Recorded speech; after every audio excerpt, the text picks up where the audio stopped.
Побои и оскорбления на границе. Досмотрите это видео до конца, и вы узнаете, как таджикского пастуха задержали кыргызские пограничники. Подписывайтесь на наши обновления, чтобы всегда оставаться в курсе событий.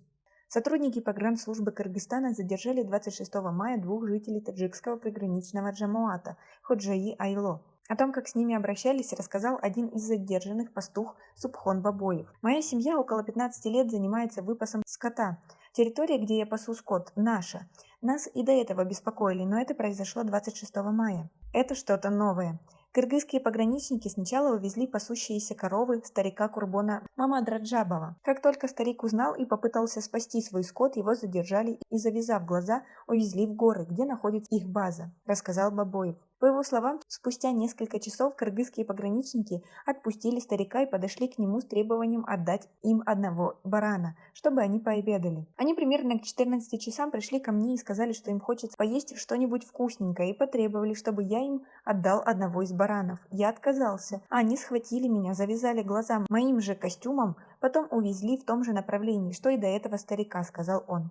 Далее на базе, где, по его мнению, было много военных, Бабоев их не видел, так как ему не развязывали глаза, но слышал голоса. Его избили прикладом автомата и оскорбляли. Как вы относитесь к такой ситуации? Свои ответы напишите нам, пожалуйста, в комментарии. Меня все же отпустили, но одного барана и двух коз забрали. По его словам, только их начальник с ним вежливо разговаривал. Он подошел и сказал: «Откуда ты? Почему проник на нашу территорию?» И такие вопросы задавал. Не орал и не оскорблял меня и приказал своим подчиненным, чтобы они меня освободили, рассказал Субхон. Далее, по словам Бабоева, его отпустили и сказали, чтобы он собрал свой скот и вернулся в свое село. После этого я позвонил брату, он пришел, и мы собрали скот. Посчитав, поняли, что одного барана и двух коз не хватает. Потом я увидел, что наши пограничники с кыргызскими военными разговаривают. Оказывается, меня отпустили после переговоров, говорит Субхон.